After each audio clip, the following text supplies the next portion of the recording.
4 was supposed to be the next big thing for the franchise, but it ended up getting scrapped without much ceremony. But hey, there's some exciting news. Narnia isn't done yet, and Greta Gerwig is involved. So let's break down everything we know about the fourth movie. Though the original The Chronicles of Narnia 4 was cancelled, there is good news. In October 2018, the C.S. Lewis Company announced that Netflix had acquired the rights to all 7 Narnia books. In 2020, it was revealed that Greta Gerwig would be directing at least 2 Narnia adaptations.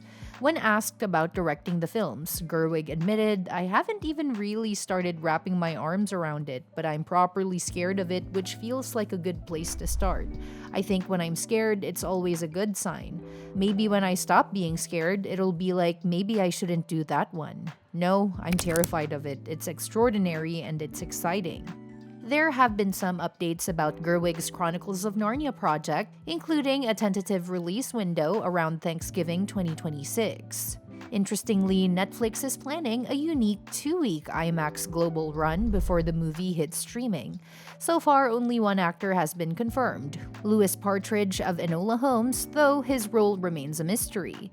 As for the story, despite this being the 4th Narnia movie in Hollywood's timeline, it's likely that Netflix is doing a full reboot, starting fresh with The Lion, the Witch, and the Wardrobe. So why was Narnia 4 originally cancelled? Well, it came down to several factors, with the biggest one being diminishing box office returns. The Walt Disney Company and Walden Media brought Narnia to the big screen, but after 3 movies, they pulled the plug. The first film, The Lion, the Witch, and the Wardrobe, was a massive success, raking in $745 million. However, Prince Caspian took a major hit, earning only $419 million. The drop was so steep that Disney decided to walk away, leaving the Voyage of the Dawn Treader to be picked up by 20th Century Fox. That film made $415 million. Not terrible, but not enough to keep the franchise afloat. Beyond the financial struggles, the Narnia films also saw a decline in critical reception.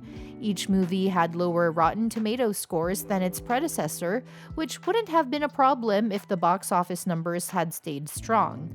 But with Prince Caspian costing around $225 million to make, the profits just weren't there. On top of that, Walden Media's contract with the C.S. Lewis estate expired. Lewis's stepson and co-producer explained, "Walden's contract with the company has expired. For years, the Narnia rights sat in limbo until a reboot was tentatively announced in 2016. However, that plan was quickly scrapped until Netflix stepped in to take over." Now with Greta Gerwig at the helm, Narnia fans have something to look forward to again. She's officially signed on to direct at least 2 movies for Netflix, with the first expected to arrive in late 2026. Although it's unclear which book will kick off this new era of Narnia, signs point to a fresh adaptation of The Lion, the Witch, and the Wardrobe. This means that unfortunately, fans hoping for a proper big-budget version of The Silver Chair might have to wait a bit longer. However, if Gerwig's take on Narnia is a success, there's a good chance Netflix will continue adapting more of Lewis's books. For now, all eyes are on Gerwig and her vision for this fantasy world. With her track record of unique storytelling and strong character work, there's a lot of excitement and curiosity about what she'll bring to the franchise.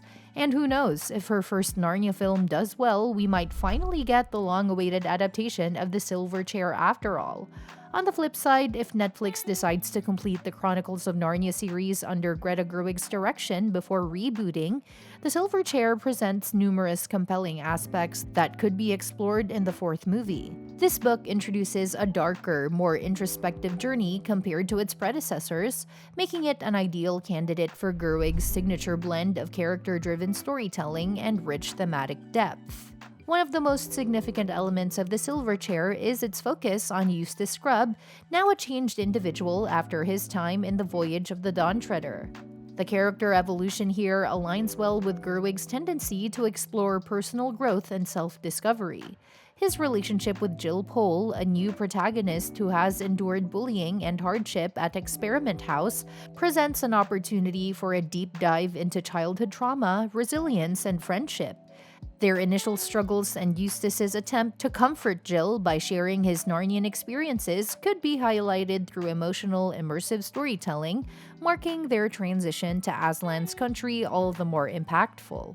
Visually, Aslan's country and the gateway into Narnia could be realized with breathtaking cinematography. The pivotal moment when Eustace falls from the cliff and is saved by Aslan's breath could be an opportunity for stunning visual effects while reinforcing Aslan's ever-present guidance. Aslan's instructions to Jill regarding the four signs and their importance set the stage for a quest that is both physical and symbolic, an aspect that could resonate well if framed as a hero's journey with psychological depth.